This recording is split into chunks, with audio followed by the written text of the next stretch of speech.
Good evening and welcome to Tete, the Opera Festival, live from the Cockpit Theatre via Cockpit Broadcasting. My name is Bill Banks-Jones, Artistic Director of Tete and Programmer of the festival. Before I say anything else, we were chatting just before this with the creators, Naomi Wu and Sophie Seita, about how best to listen to this. And if you're not wearing a pair of headphones, we thought it might be a really good idea if you run and fetch some now and plug them in and set yourselves up. Reason being that like everything this year, this piece has been through the ringer and totally changed from what it set out to be. Beethoven Was a Lesbian, we'll talk about after this live broadcast, but so it came to me as a live show, and like many others, through the intervening months since we first decided to do it, we have been through a lot of change. It's a tribute to all the artists in the festival, how resilient they've been. With this piece, though we were determined to try and do it live, Naomi got stuck in Winnipeg, where she still is, and so it just was impossible to do. But Naomi and Sophie have completely transformed the piece into a radio opera, or almost a bit of sonic art, and that's why I'm suggesting try with headphones, because you will appreciate it even more.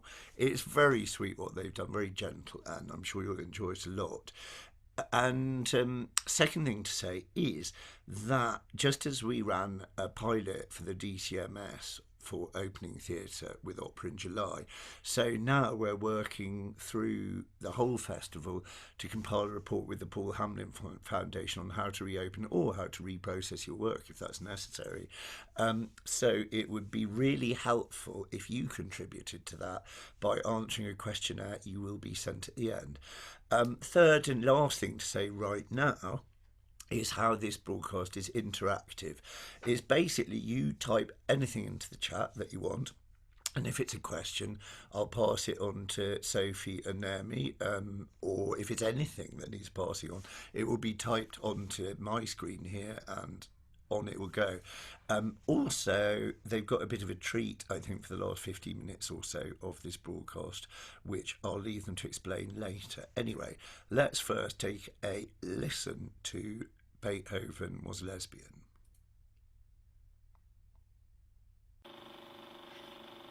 Tristan and Isolde were really a couple of lesbians, because a man making love to a woman couldn't really get into that rapturous state.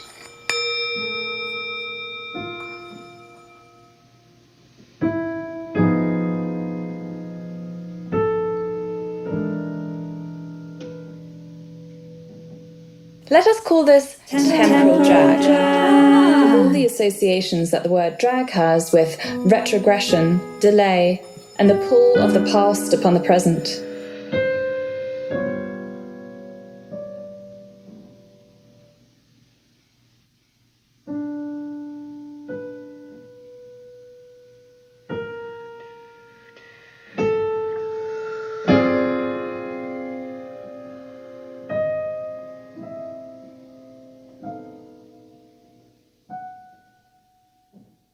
New York, April 8th, 2019.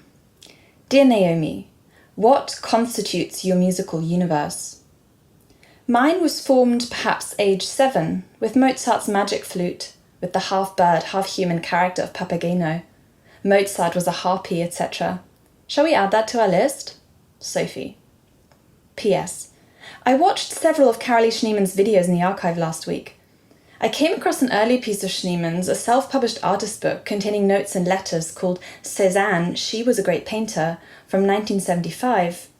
I'll copy a little bit for you here.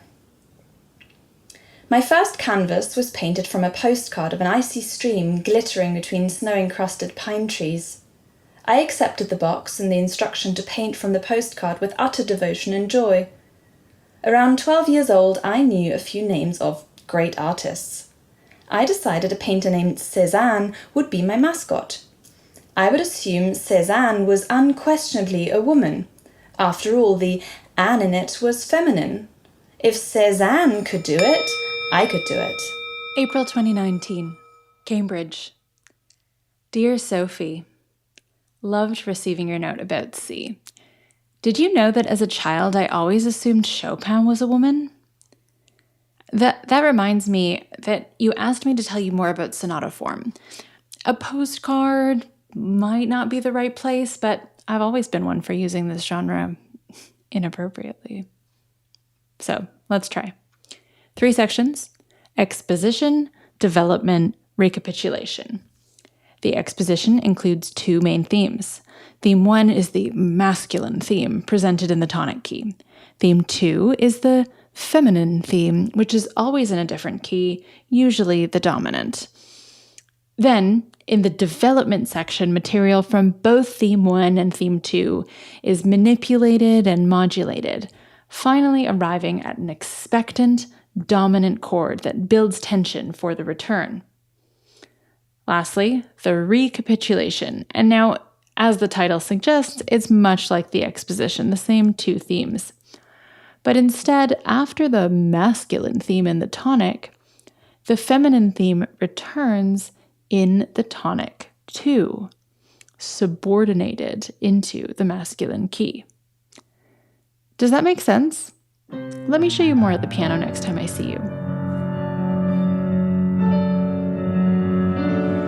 A man in terror of impotence or infertility, not knowing the difference, a man trying to tell something, howling from the climacteric music of the entirely isolated soul, yelling at joy from the tunnel of ego, music without the ghost of another person in it, music trying to tell something the man does not want out, would keep, if he could, gagged and bound and flogged with cords of joy.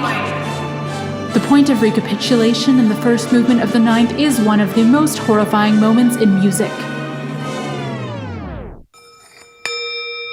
In 1974, Oliveros made a postcard that overlaid the line "Beethoven was a lesbian" on a photo of herself reading in her garden. Thus began a project she would call her Postcard Theatre. Postcard Theatre. In collaboration with her friend, the artist Alison Knowles, Oliveros produced a series of similar postcards, each of which reframe male composers by using female epithets traditionally used as slurs. Transformed into pithy slogans, the postcards serve as a commentary on the marginal status of women in the music world. Brahms was a two-penny harlot. Chopin had dishpan hands. The postcards resonate with the countercultural genre of mail art, a movement that emerged out of Ray Johnson's New York Correspondence School in the 1950s and Fluxus in the 1960s. Yet there is something unique and personal about Oliveros and Knowles' postcards. Postcards are already intimate, tactile, and material. The photos themselves feel almost intrusive. And the postcard, of course, is an intrusive genre. Unlike a sealed letter, the text of a postcard is fully exposed to the eyes of any would-be eavesdropper. As a result, the sending of a postcard is generally a performative act, a public enacting of intimacy and connection, rather than a medium for efficient communication. Dear matron, are you sure that you are hearing everything that there is to hear? Dear lady in waiting, what more could you hear if you had bigger ears or smaller ones? Dear baby, dear cutie, dear fluff, how long can you listen?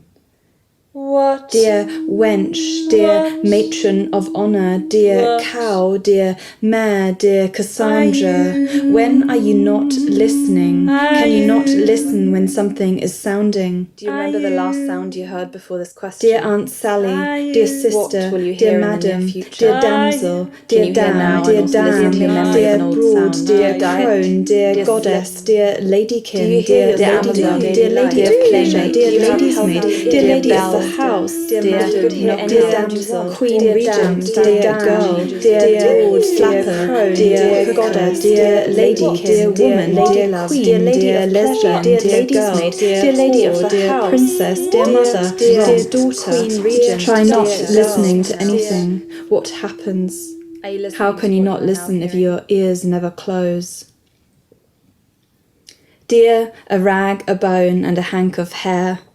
What is the soundscape of the space you are now occupying? Are you listening to what you are now hearing? Dear diva, what sound makes you speculative?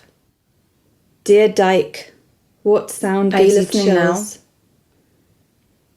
Dear Misery, what sound ruffles your scalp? Are you listening now?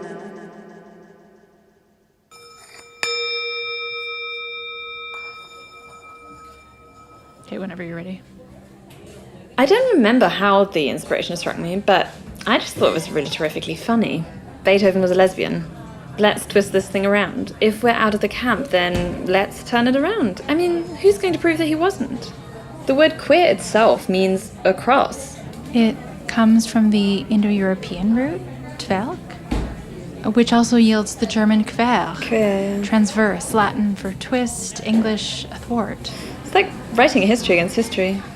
Power circulates freely across porous boundaries. The categories of player and played, lover and beloved dissolve. Theory is not inherently healing, liberatory, or revolutionary. It fulfills this function only when we ask that it do so and direct our theorizing towards the I sin. needed to work it out. I needed to understand what relationship, if any, I could suppose to exist between my being a lesbian and my being a musician. The word queer itself means across. Like good sex. Listening is an experience that reteaches me how to relate to the world, how to have the nerve to open myself. Another important way in which the erotic connection functions is the open and fearless underlining of my capacity for joy. The way my body stretches to music and opens into response, hearkening to its deepest rhythm, so every level upon which I sense also opens to the erotically satisfying experience, whether it's dancing, building a bookcase, writing a poem, or examining an idea. I remember driving into the night and wondering what on earth I would do with my life. My life, struck by Norman's artistry, had become a thing worth interrogating. My life had become suddenly very, very small. And in its smallness, glimmering with possibilities. That is still the way I love, when I love a piece of music. I feel a deep, deep reluctance to engage in what feels like the dismemberment of music's body into categories: form, melody, rhythm, harmony. You're all the different organisms and parasites that live on your body, and also the ones who live in a symbiotic relationship to you. So who are you? You're not one single entity. The ear is a faithful collector of all sounds that can be gathered within its limits of frequency and amplitude. What if the ears are sex organs?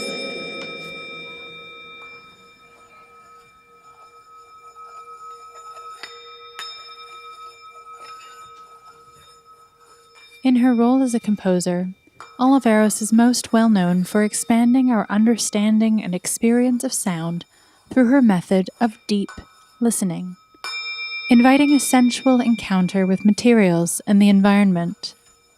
In 1970, Oliveros began gathering a group of women to explore new ways of listening and sounding together. They met at Oliveros' home, usually on a weekday evening. Oliveros composed a meditation for each session. She planned a basic structure of 4 or 5 activities for each meeting and wrote them down for the group to read when they arrived. Written outlines helped to minimize extraneous chatting during the meetings. Nonverbal forms of communication were extremely important to Oliveros during the sonic meditation meetings. Gathering often began with some form of massage or bodily relaxation exercises, referred to as kinetic awareness or hangout, and moved into the practice of 2 or 3 sonic meditations. The explorations and investigations conducted by Oliveros and the group eventually became a set of 25 sonic meditations, published in 1974. They are practices of the deep listening method and are intended for anyone and everyone, regardless of musical training or background.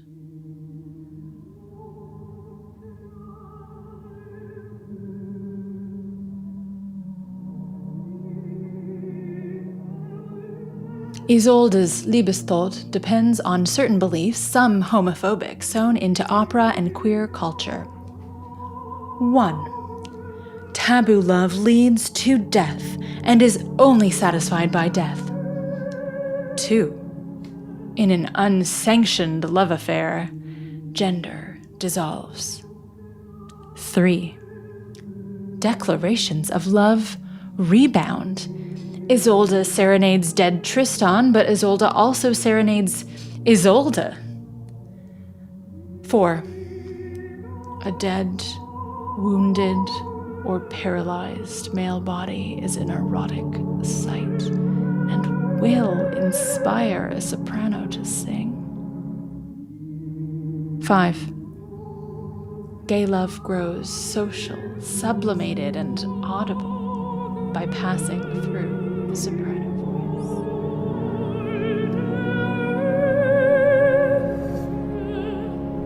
Now it is the end of the opera, the end of my long night. I must turn on the majesty effect and relax and spread out the powerful sound I've been saving, because when immortality strikes, I want Isolde to be ready. Suzanne, dear Bells, dear Audrey, dear Susan, dear Pauline,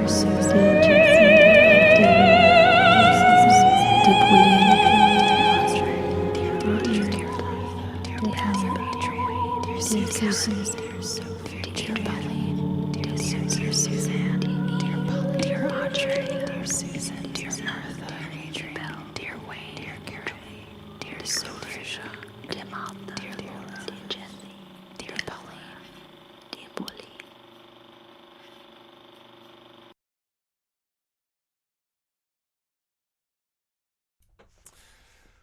Well, that really has transformed since the original plan. But it's amazing how much you can get into such a compact and, in a way, simple thing. Brilliant work. Anyway, we kept the price of these interactive broadcasts very low deliberately so that you can pay what you really want to by clicking the link that will appear in the chat now, userDonate.org/beat. But let's ask Naomi and Sophie back in, and perhaps you'd like to tell us what any donations will go on. Sure. Well, the first thing that your donations will go towards is the printing as well as postage for these postcards, which we will send to you directly. So if you haven't already, please do send us your address. There's a link in the chat for the addresses. We will not keep the addresses after we have mailed you the postcards. And you know, we really wanted the postcards to be part of this piece because we wish we could be in a physical space with you right now. We wish we could be inhaling the same air and literally feeling the same sound waves and shaking hands and touching each other afterwards. And since we cannot, we thought that postcards were the closest thing we have, something that we physically touch and handle and write on that will find its way directly into your hands. So please do put your address down for a postcard, and donations will help us support USPS for those of you in the United States. Now, research will also, donations will also go towards our further research. So as you heard, we floated a couple ideas of people who may or may not have been lesbians. These were all taken from other theorists and from research that we conducted. You'll see in the links in the chat, there is a handout with all of the references of people we consulted, as well as a script. So if you want to read the whole text, that is available to you. The idea that Tristan and Isolde were lesbians was not from us, that came from W.H. Auden. The idea that Beethoven may have been a lesbian came from Pauline Oliveros. The idea that the soprano's voice is a sublimation of gay love, that came from Wayne Kostenbaum. There's so much more for us to explore, we know that. So we'd love to continue this research, and we'd also love your feedback. So if you have any ideas, suggestions, people in classical music who may or may not have been lesbians, feel free to put it in the chat, let us know, or make a donation to support this very important research. Sophie? Great, yeah. And then we'd also be really excited to hear from you for another project we're working on. And this is also something that the donations will go towards. And in fact, this is the second project that is part of Tete Festival. And it's the minutes of the Hildegard von Bingen Society for Gardening Companions. So in our research for this particular project, for Beethoven Was a Lesbian, and for other performances, well, I should maybe also say that this performance is part of a wider collaboration between me and Naomi, where we imaginatively translate into performance works by forgotten female artists, writers, musicians, and theorists, especially works that weren't originally intended for performance, or for which hardly any performance documentation exists. So instead of playing a score of classical music or working with a poem or working with complete works, we're really interested in being in conversation with these works and transforming them into maybe multimedia pieces, or as in this case, a lecture performance, and now also a sound piece. So in the process of working on this, we've come across some really interesting female and queer artists who also happen to be gardeners. And we believe that they were part of a society that was founded by Hildegard of Bingen, a German mystic and polymath, also a nun who wrote music and also texts, and wrote about gardening and various plants and the medicinal properties of plants.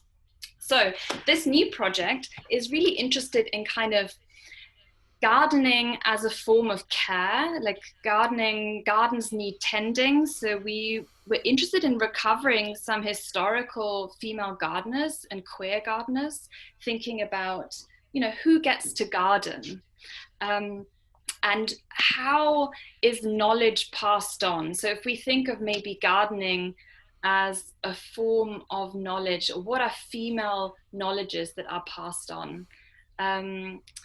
What do we know about the past, and how do we come to know about the past? And that's also a link to Beethoven Was a Lesbian.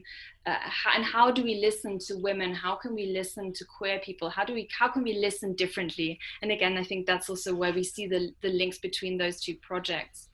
This focus on listening. Great, yeah, I think that's where the project, like some of the donations will go towards these two projects. And for that, we also would love to hear if you know of any female or queer gardeners who might have been part of this society, this gardening society. So please send us an email. I just also see in the chat, there's a link to the website of this research project and performance project. Yeah, so we'd love to hear from you.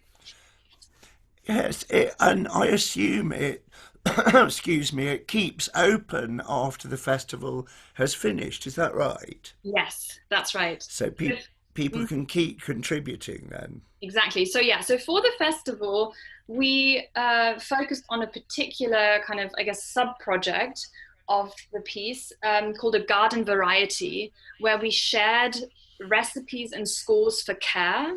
So these scores were metaphorical scores, sometimes musical scores, sometimes more sort of little rituals, domestic rituals. But we really like the idea of like taking score as a kind of, as a metaphor, something that is about time, something that is maybe about a form of documentation that you then follow, that needs a body to realize it. So we shared these scores. Some people from the public contributed, friends contributed, and we also shared some by Hildegard, our foundress herself, and also some of our own. But yes, that also remains open and ongoing, and we'd love for people to send us their own scores. Yeah, I've been dying to get hold of a rose petal. Yeah, for reasons. so you can do one of Anybody who goes and takes a look will understand.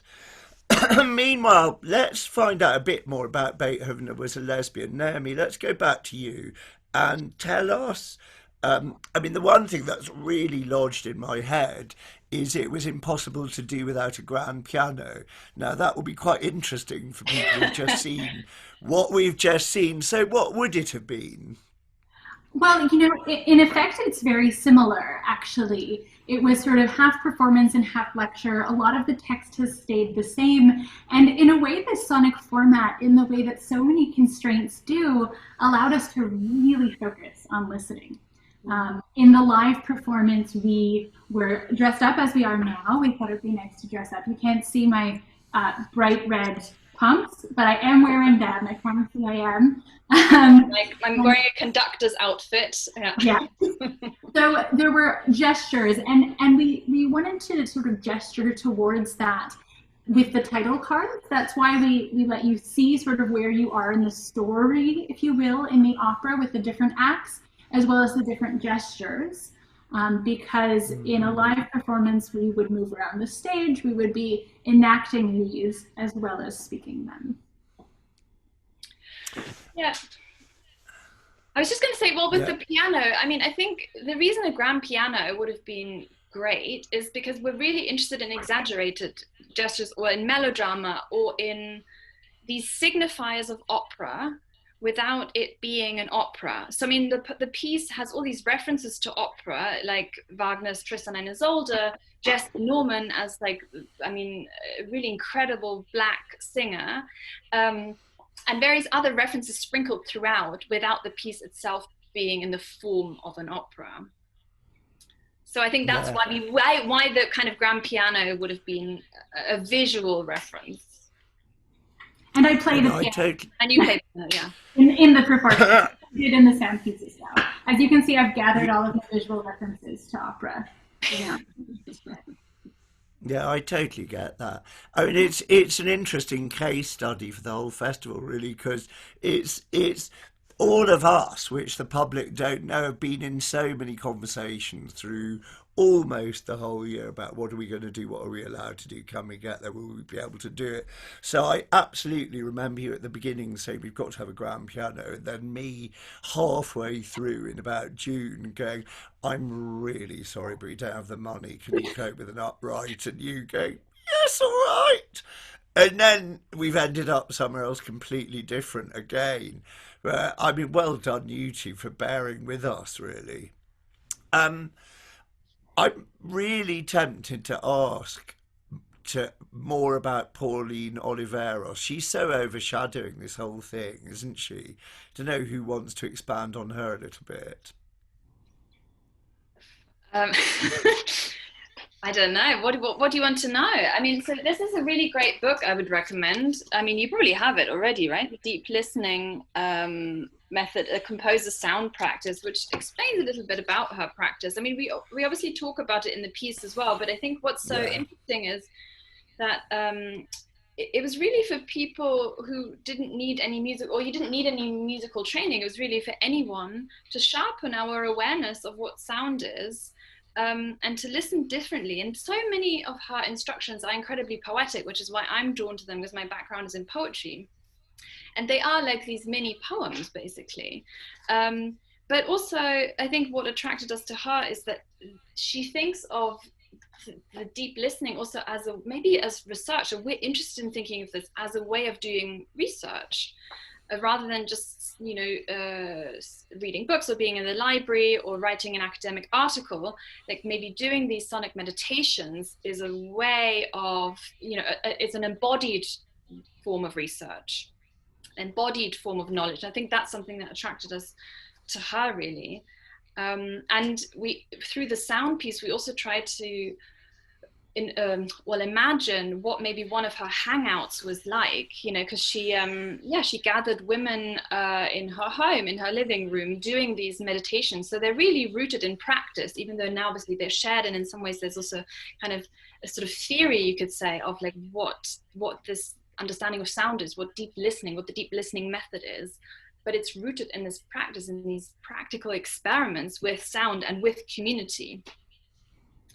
Yes, I guess the thing that fascinates me, maybe this is a question for Naomi, is how these things that they're almost like party games or something. Some of them are very, very simple indeed. And it's fascinating how it isn't just on the basis of that, but somebody wielding that can be such a towering figure in the classical music canon. Absolutely. And that's why I love her reference to Beethoven too, because she's someone who is very aware of her own position in the canon, or evolving position in the canon throughout her lifetime. She's someone who is very aware of the marginal status of women in the music world. In 1970, she wrote an article in the New York Times, the headline of which is "Where Are All the Women Composers?" In which she talks about how actually there are lots of women composers, we just don't play them. Actually, why aren't orchestras interested in playing more contemporary music? I think that's still true today. I'm someone who works at an orchestra, and I think that's still true today. You look at the number of women composers featured in major orchestras seasons, and it is a very small percentage still, as it was in 1970 when she wrote this. Another response she gave to this question, where are all the women composers, is in an essay that she wrote a little bit later. I don't have the year on me, but it is in our script if you are curious. And the response she gave was, instead of a direct response, was, here are all of the different names that women get called. And so in the sound piece, we riff on this by addressing all of these women. Dear harlot, dear matron, dear lady in waiting. And she always sort of works her way around a question rather than answering it directly. Beethoven was a lesbian being another one of her answers for where are all the women composers. We quote her in the piece when she says, if we don't have any women composers, let's make sure they weren't masquerading as men. Who's going to say Beethoven wasn't a lesbian? He's not here. What happens? What happens if we just say it? And in this working around of questions, I think she's doing something both that's very queer, that's not really addressing things head on, but that's also how she approaches listening. Rather than saying, let's listen with a, sort of patriarchal, very direct gaze, she says, no, let's listen around. Let's listen to listening. Yeah, that's spot on.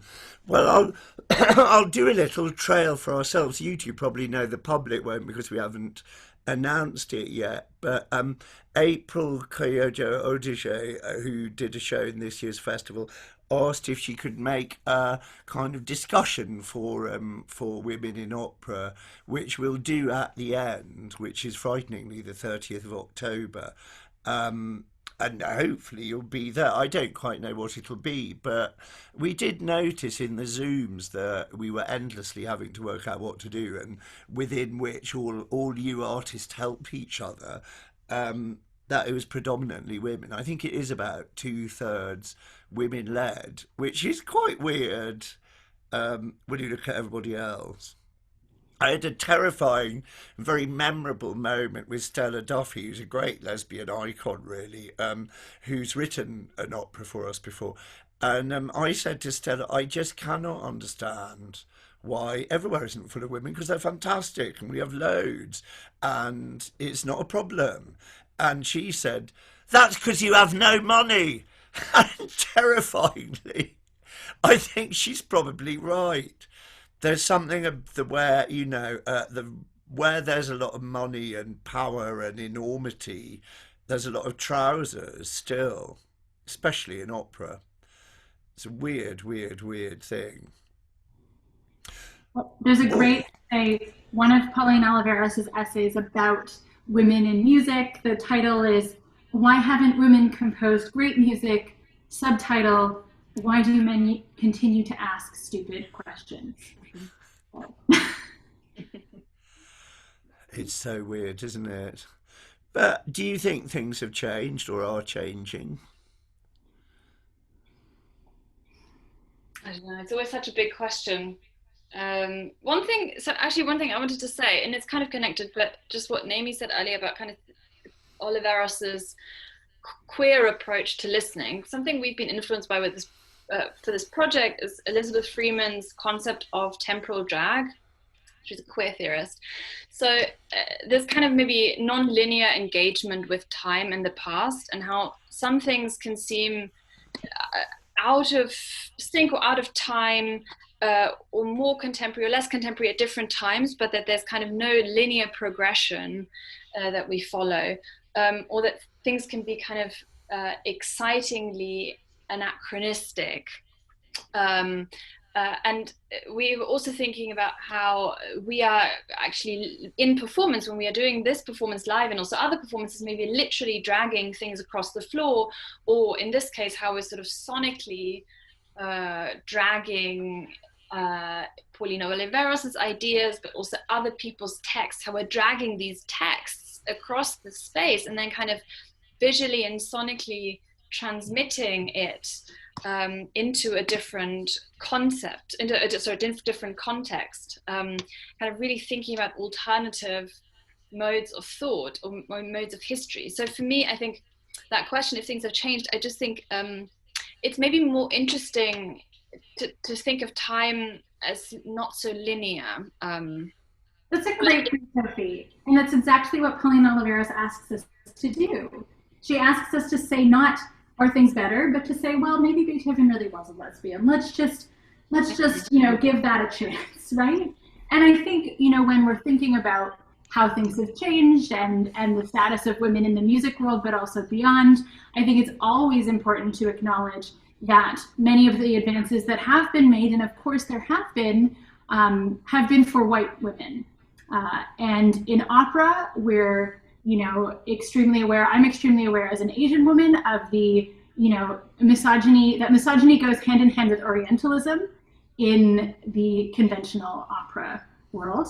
Operas like Madame Butterfly are still, Turandot are still like absolutely, on all of the opera stages, fairly uncritically, generally.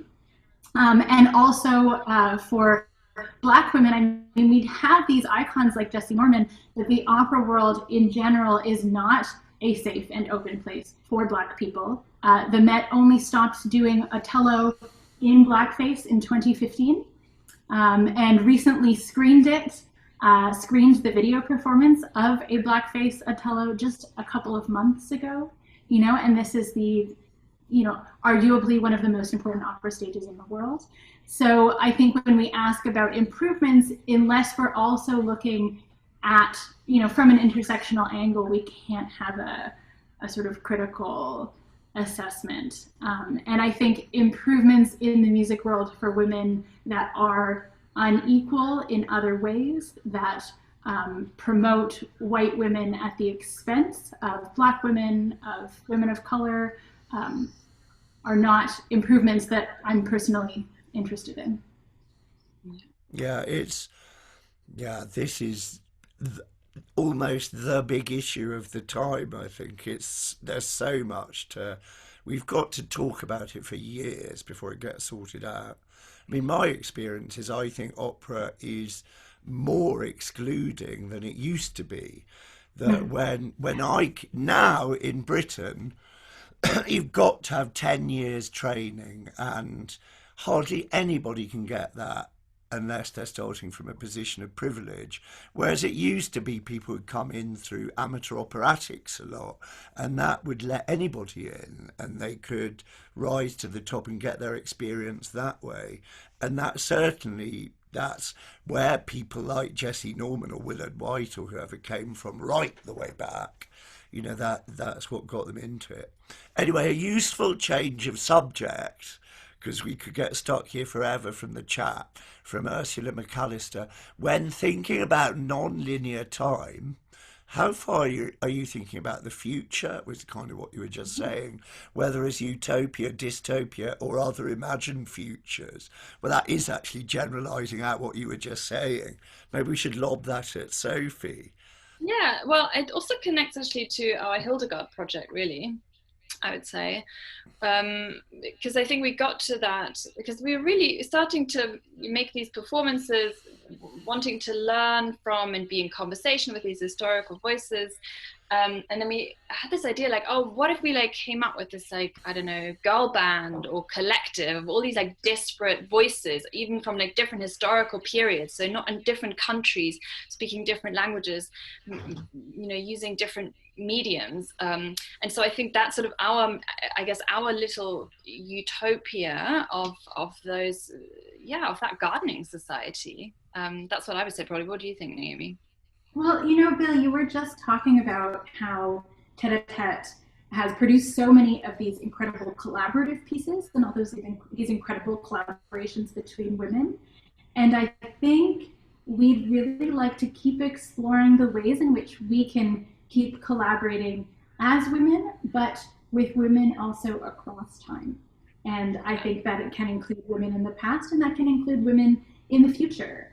So one of the ways in which we conceived a garden variety, for example, is that we were taking Hildegard of Bingen's her advice about herbs and plants, and replanting them as scores, letting people interpret them with their roses and their ferns and their sage, then also letting them contribute new scores that could, in 10 years or in 1,000 years, be repurposed yet again, right? So, and the score always does this. I mean, I think, one of the things that's so incredible about the score as a medium, about classical music, is that in a way it is time travel.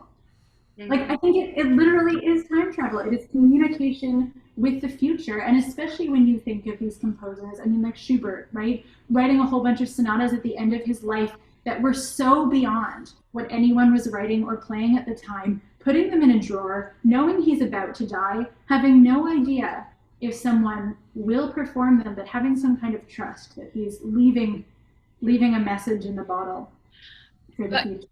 Yeah, a postcard for the future, maybe. Postcard, yeah. But also, like, I mean, the great thing about a score is also that it's a form of inscription, isn't it? So it utilizes notation or writing. And I'm just thinking, I mean, I'm making this gesture because it's a physical act, this inscription and this contact with the page. So I think there's also something about touching the material that we're really interested in. And I've always loved postcards. Like, I've always been someone who sent a lot of postcards. And for me, postcards are also about time travel, because especially when you've gotten somewhere far away, you don't know how long it's going to take for them to get back. And so you are communicating with a future version of the person to whom you are writing.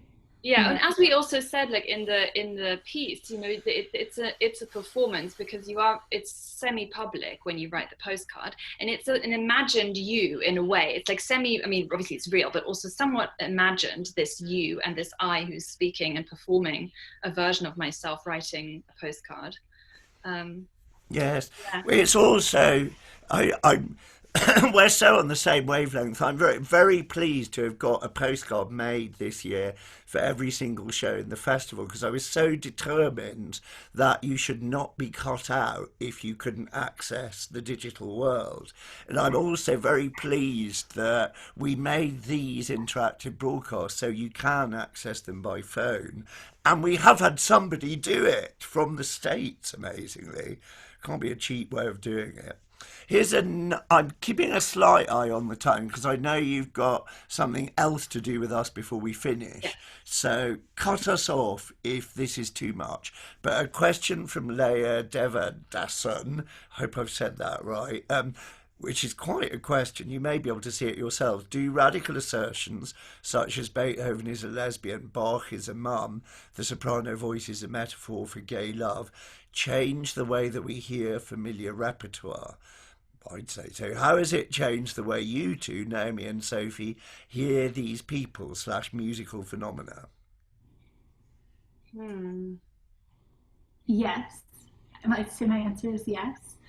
If you haven't, and if you are an opera fan, I do recommend reading Wayne Kostenbaum. He writes so beautifully about operatic voices and about the Queen's Throat. Yeah. Yes, that's right. The Queen's Throat. And then there's also an essay he wrote recently after the passing of Jesse Norman. And absolutely, every time I listen to that final clip that we include of Jesse Norman singing the Liebestod, I hear it differently again and again. I also should say it is Beethoven 250. And I knew, Bill, that Tete was not likely to put on some kind of Fidelio production. So this was our attempt to celebrate Beethoven 250 in the way that we felt like we wanted to. Brilliant. And rescue him from this fiction that he was a man. Yeah, I mean, exactly. It exposes all of the fictions that we already have about these great men, right? The idea of the great man, capital G, capital N, is already always a fiction. And we always have these fictional ideas of geniuses. And so, in a way, yeah, exactly as you say, Leo, like a totally radical assertion, is not saying, we're not assessing the truth or falsity of this assertion, but we're just poking a very large hole, and probably too large a hole, in the idea of the genius, which then helps us to just reframe a little bit. Well, maybe it's time for you to reframe this broadcast. Do you want to take over and do what you're going to do? Yeah, I just want to say one thing, but it will lead into it. But just I think that I'm really interested in like the prefix re, so re-listening, rereading. This kind of return to something, and that leads me to thinking about practice. That all practice requires repetition.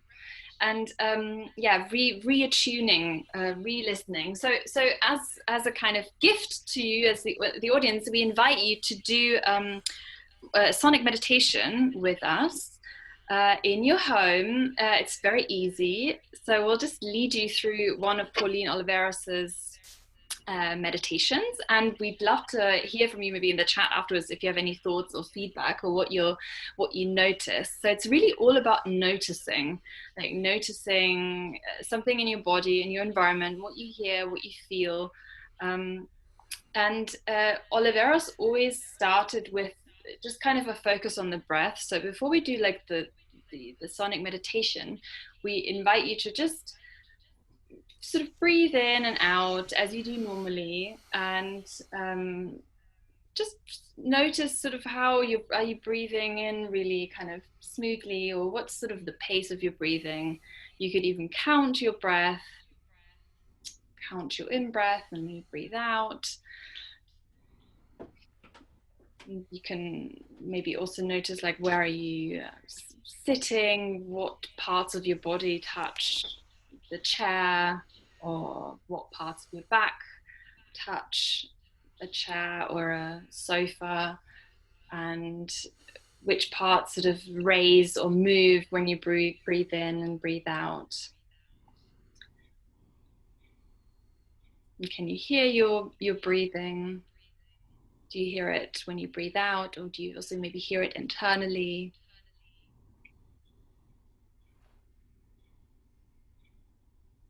Just kind of, is breathing something that happens in your whole body?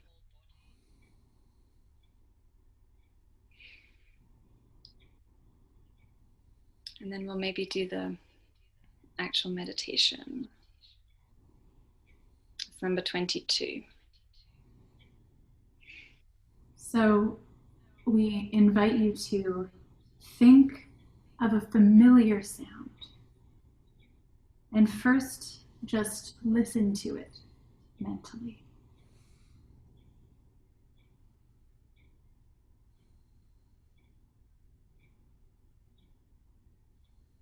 So once you've found this familiar sound, try to find a metaphor for it.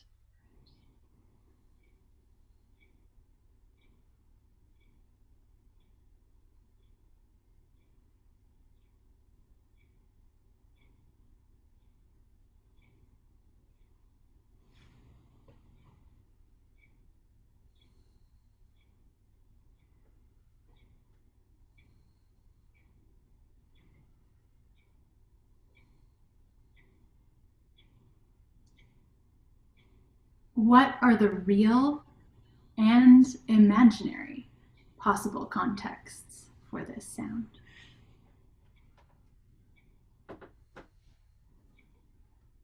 Listen to them, reflect on them, maybe share them in the chat if you feel so inclined.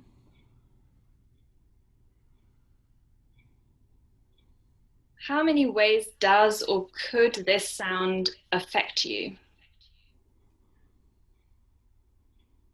Or how do you feel about it? What is its effect upon you?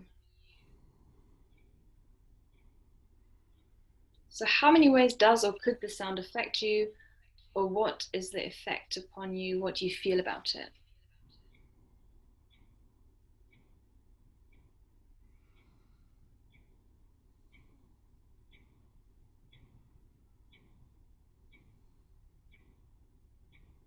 Let yourself feel these effects in your body, psychologically.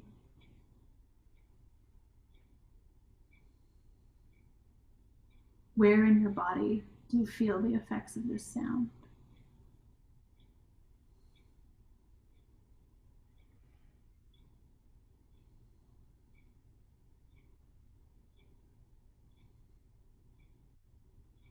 How can the sound be described? If you had to find language for it, how can it be described?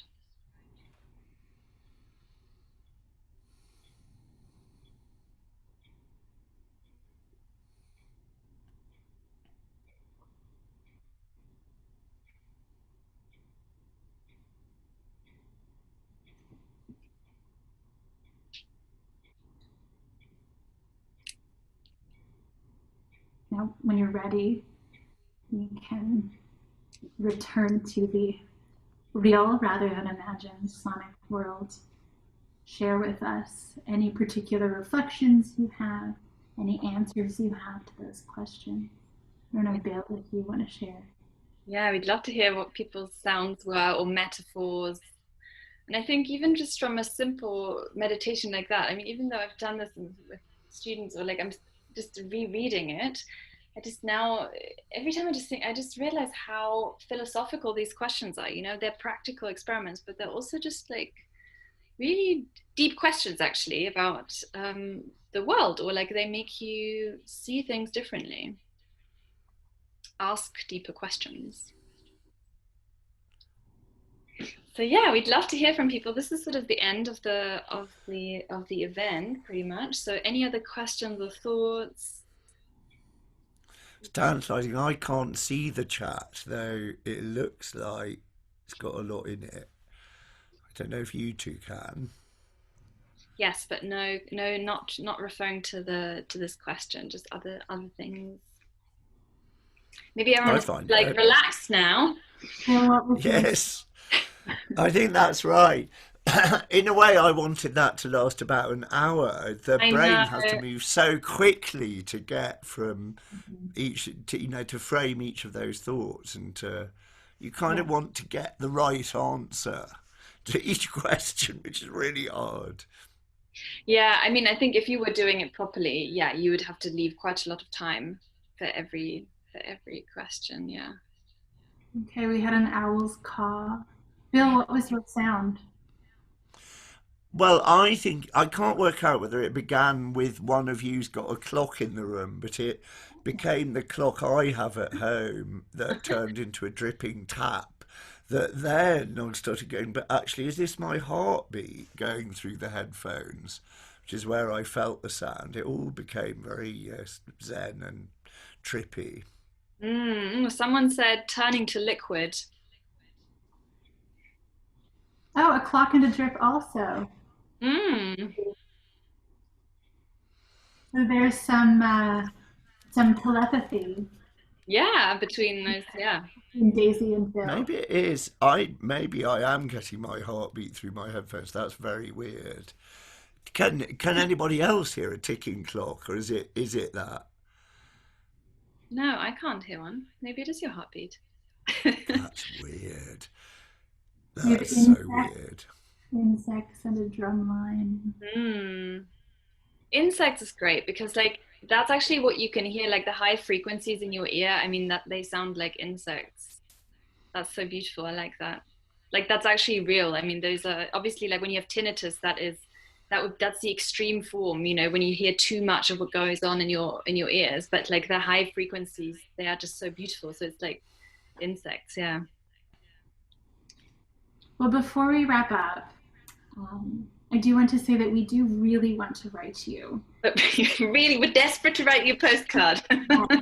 So I know many of you haven't given us your address. Maybe you have over the course of the past hour, but if you haven't, please do share your address. The link will magically appear in the chat. Again, as I say, we won't keep it after we've mailed the postcards to you.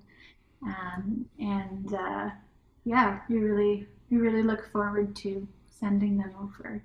Yeah, and any other feedback, send us an email. There's an email address on the Hildegard website, but you can, obviously you can also write us about Beethoven, and love to hear from you.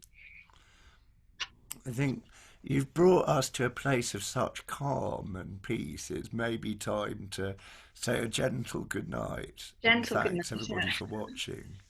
So, bye.